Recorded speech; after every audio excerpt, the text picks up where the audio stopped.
Happy Sunday, everyone. If you are going to work from home this coming week, I want you to watch this video, because last week I've been hearing a lot of patients start to tell me that the work arranged them to be working from home, and then the home office is not set up properly. So what can they do? For most of you, your office would have been properly assessed ergonomically, but then when it comes to home office, either you have a properly work desk or work chair, or you're working just like me, working on a dining table and dining chair.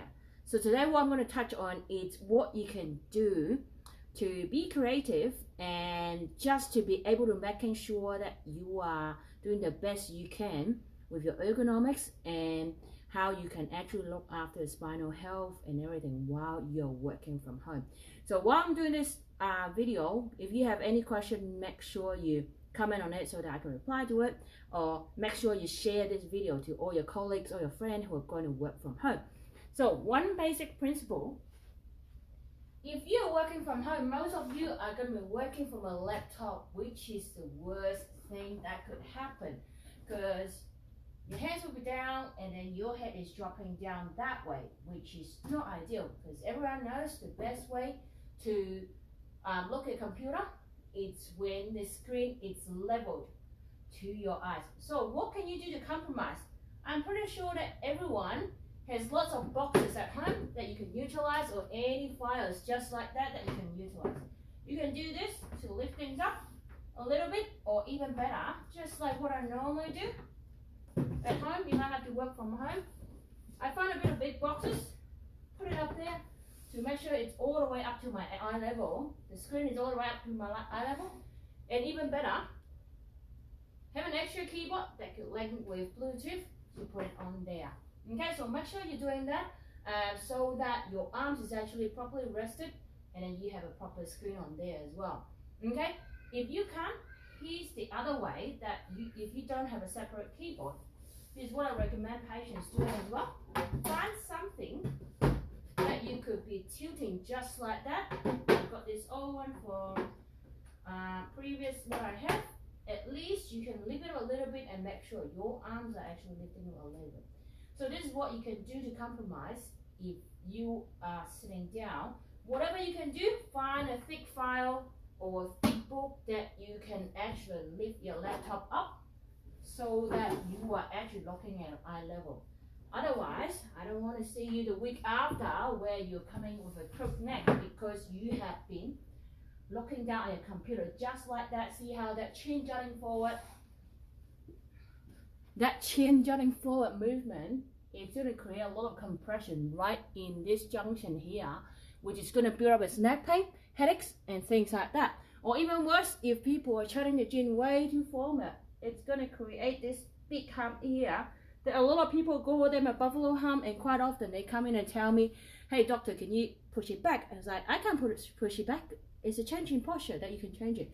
So if you don't want to end up with a forehead posture just like that, that's going to build up most likely headache and neck pain, or a big buffalo hump, make sure you're adjusting your screen height so that the screen is at eye level. You can change it with a box, and then separate keyboard would be the best. If you haven't got it, it's a good idea to invest in one so that your arms is at the same level. Now, second thing, most people, they don't have a proper office chair when they are working from home. Just like me, when I'm working from home, what I do is I have my dining chair. So what I often offer patients is that, because office chair actually have that armrest that you can rest your arm. If you don't have that, what I suggest you doing is to move the chair as close as possible so that your arm is actually laying flat on there. Instead of using a shoulder strength to try to lift your arm up, you're actually resting your arm there and just tap from there. Even better, in order to give you enough support, because the longer that you're working, the more likely you're going to slouch and the more pressure that you're putting in the lower back. Find a little cushion, or if not, find a big towel that you are going to stuff it right behind yourself to be able to give you enough support, fill in the space between your arch of the lower back and the chair so that you're properly set up here. So I've just shown you what it's like at my normal home office. But then what I often tell patients is that don't sit for the whole day. For most offices that I see here in Canberra, most patients actually have their sit-stand desk. But what are you going to do if you don't have a sit-stand desk at home? Well, same thing, be creative. Like what I mentioned, find enough boxes at home. I'm sure that you're going to find one. For me, we just found a box that we just had lately that we can literally play around with it. If I don't have a separate keyboard, I have to compromise between the screen height and the keyboard height so that my arm is not overworking and my screen is not too low as well. So this is a compromise that I have to do if I decide to just stand up at home to work. But then, if you're like me that got a separate keyboard, make sure you find something thick enough so that you can lift your screen all the way up to eye level. At the same time, got another keyboard that is set up a bit lower so that your arms is rested that way.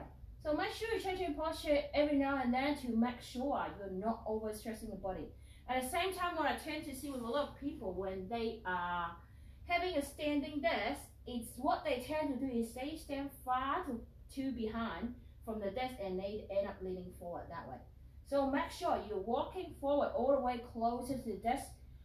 Put your hand right onto your keyboard that is around the same elbow height so that you are not always stretching your shoulder or you are not leaning your arms too low. And then you can type while you're looking at the screen at eye level.